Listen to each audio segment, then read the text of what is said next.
Welcome to the Sample Chapter Podcast, the show where authors read a sample chapter from one of their books. Here's your host, Jason A. Meiske. Hello, Sample Chapter listeners. Welcome to episode 265 of the show.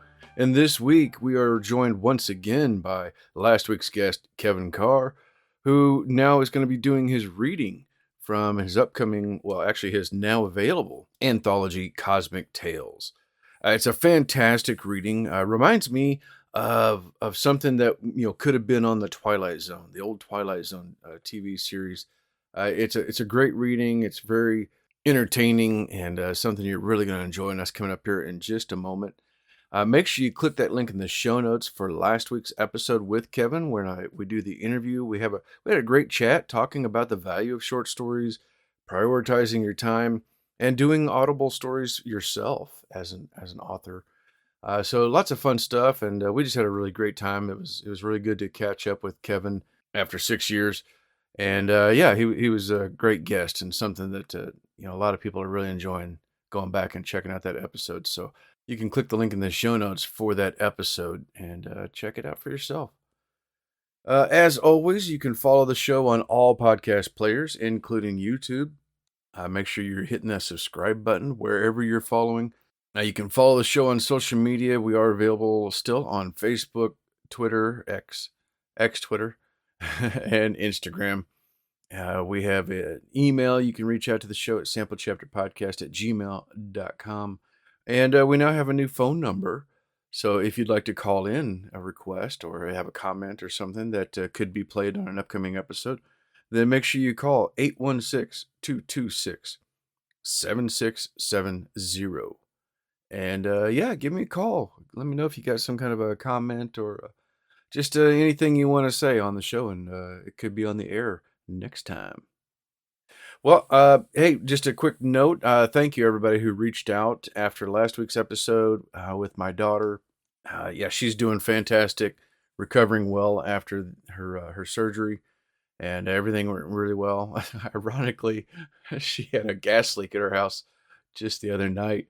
So it's like, oh my gosh, when I was teasing her, I was like, all right, it's enough drama, okay? It's a week of drama now, so let's just stop it. No more surgeries. No more gas leaks, no more issues. And so at least the grandkids got a kick out of the fire trucks being there and, lots of attention from that standpoint. But anyway, all right. So then let's go ahead and hop on over to the story of Kevin Carr with Cosmic Tales.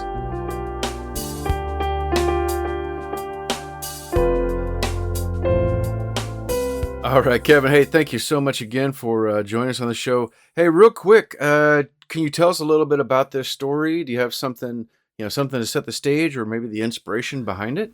Yes, thank you for listening. This one's entitled Confrontation, and there are two inspirations for this. One of them is I've watched a lot of mystery shows and I've watched a lot of murder mysteries, and I've always been sort of frustrated with how they wrap up so nicely. And I thought this was my answer to that, to sort of challenge better writing on revelation of mysteries.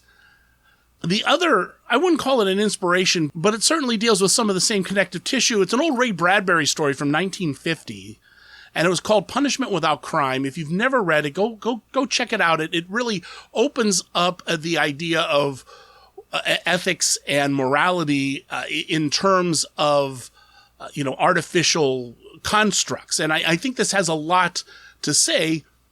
That original story has a lot to say with what's going on in technology now with AI and the internet. So this one I thought is somewhat weirdly relevant today, even though it does have this sort of 1950s gee-whiz sci-fi feel to it. Thank you for listening to one of the entries of the 15 stories in Cosmic Tales, available now in Kindle and paperback. Audiobook should be coming later this year. But without any further ado, you'll have to listen to Confrontation.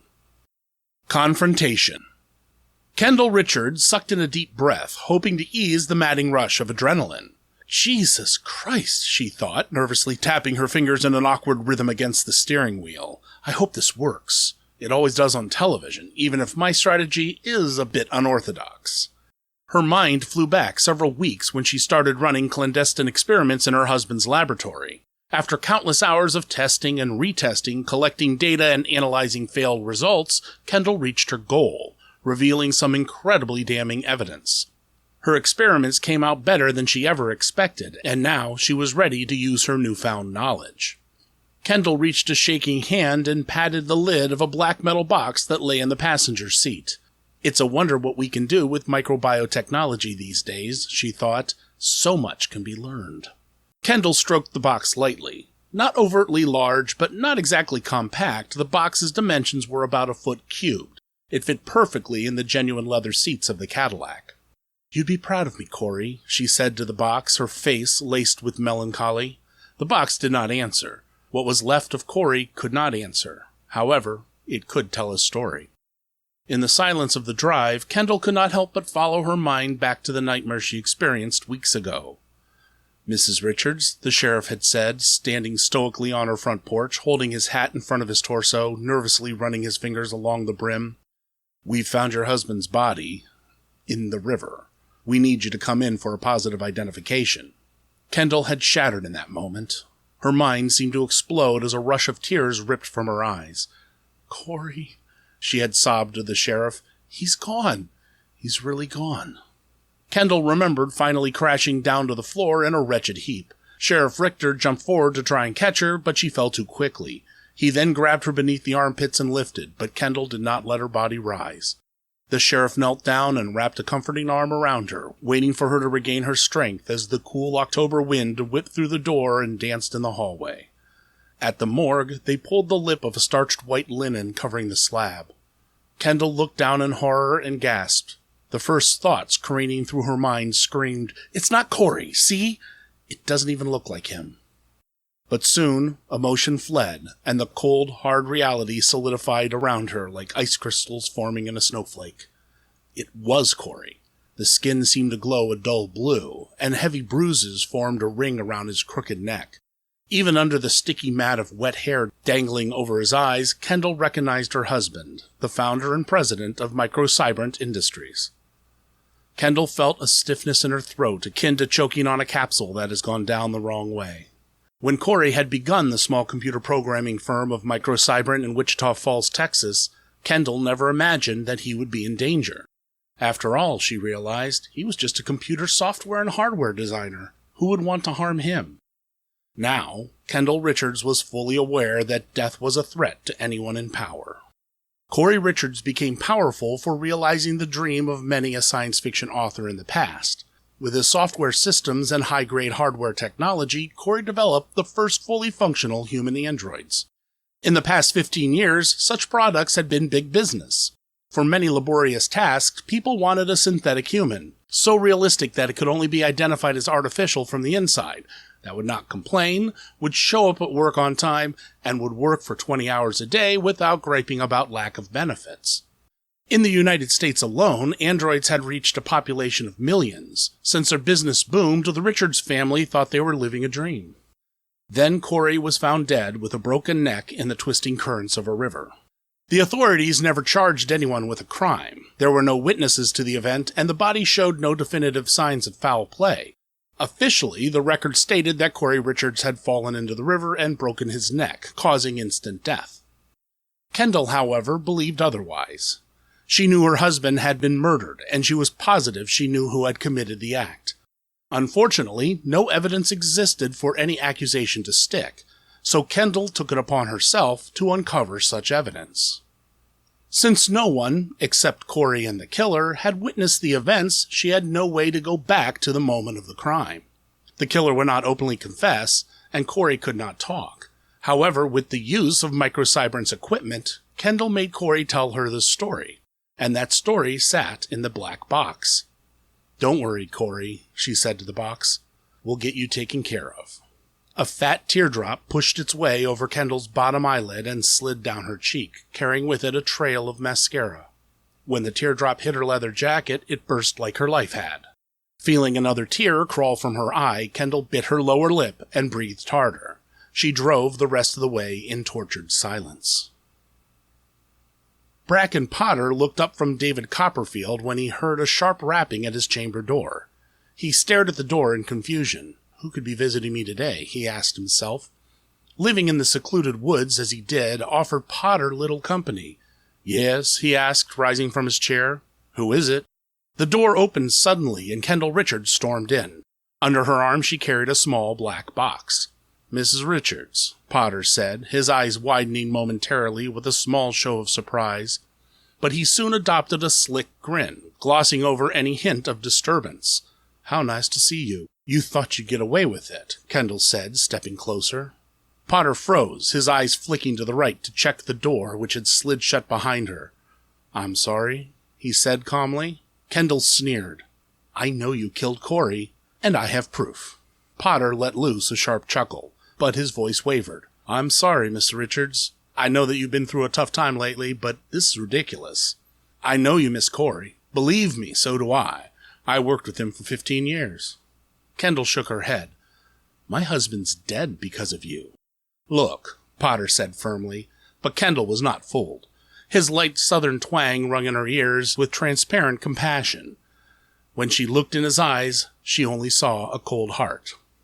I know you're going through a tough time, he continued, but this sort of accusation is not going to do any of us any good.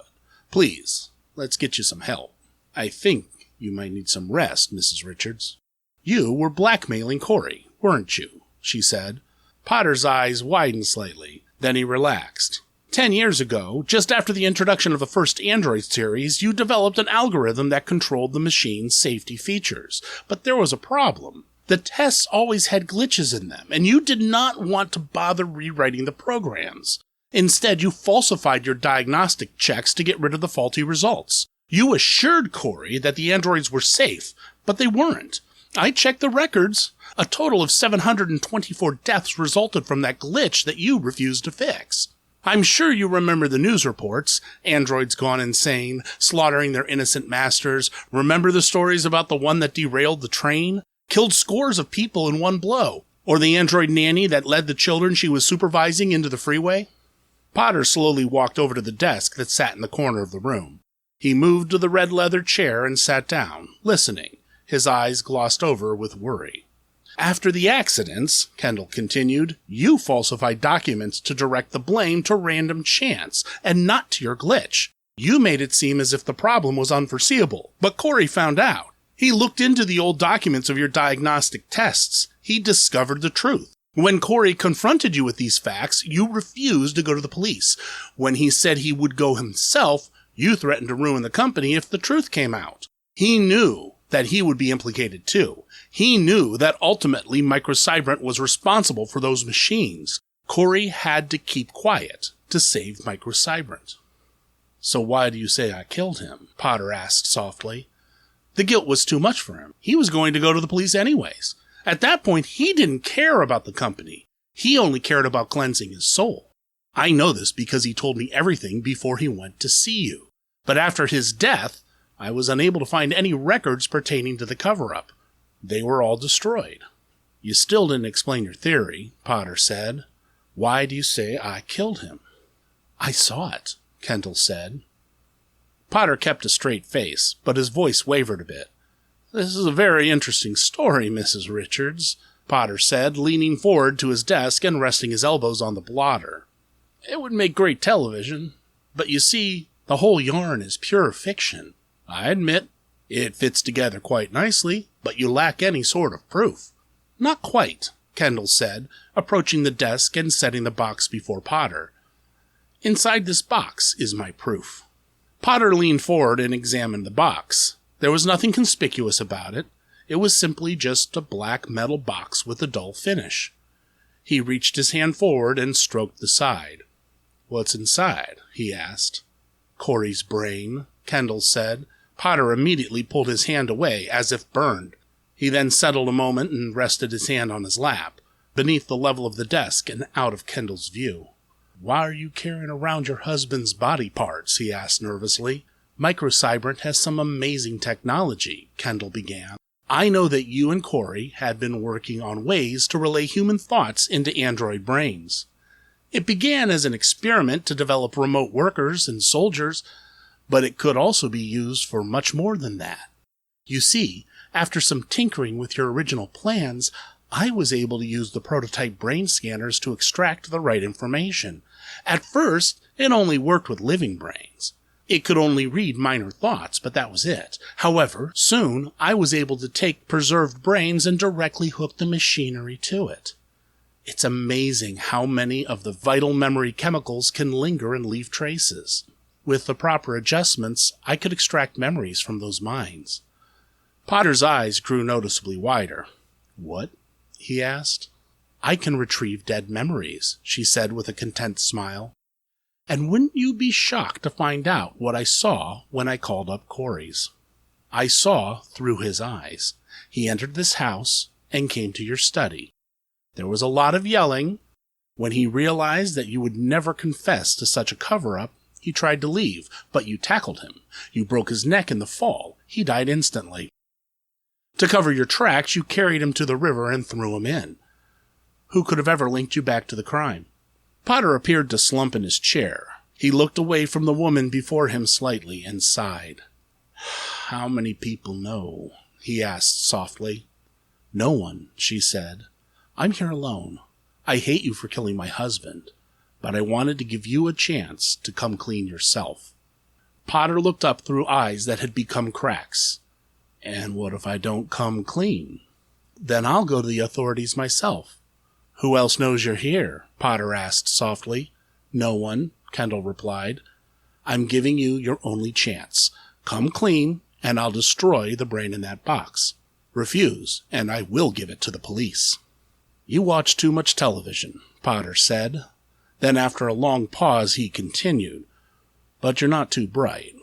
Oh, you were bright enough to fiddle around with gray matter and memories, but you did not think straight through this. Potter leaned forward on his desk. I can get rid of you so no one ever finds you, he says, his lips curled into an evil grin. There are wild animals in these woods, my dear Richards. After you have been chopped into small enough pieces, they will devour your every last morsel. Kendall opened her mouth to speak, but was unable to finish. Fire erupted from under the desk, sending splinters of oak flying across the office. A bright, brilliant flash illuminated the room as a massive bolt of energy struck Kendall Richards, throwing her backwards into a filing cabinet in the corner. When the smoke cleared the room through the filtration system, Potter could see the still body lying before him on the floor, its eyes staring at the ceiling and a chunk missing from the torso as if someone had taken a bite out of her side. My dear Mrs. Richards, Potter said, laying his blaster on the desk. He kept that blaster for his own personal security, but he never thought he would have to use it on his former partner's widow. You watch too much television, he repeated himself to the body before him. Then he leaned forward and lifted the lid to the black box at the edge of the desk. He gasped when he saw the contents. You thought you would get away with it, came a familiar voice in his ears as Potter stared into an empty box. Immediately his eyes shot forward to the door, but it remained closed. You thought you would get away with it, the voice said again. Potter looked down at the floor ahead of him. Kendall Richards had opened her eyes, craned her neck forward, and now stared straight at him. Don't bother running, Kendall said with a bloody grin. The police are on their way. I am not a fool.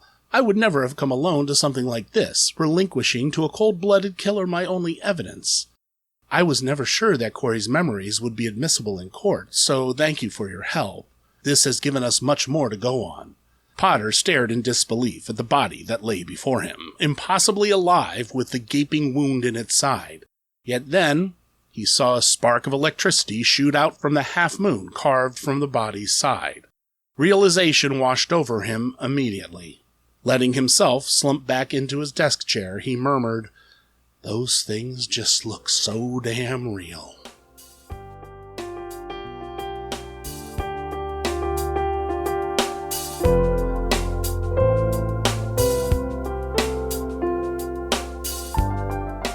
All right, and that was Kevin Carr reading a sample chapter from his new anthology, Cosmic Tales.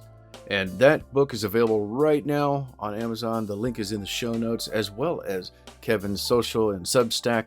All that is there in the show notes as well. Last week's episode with his interview is down there as well. So you can click down there and find anything that you're looking for, Kevin Carr.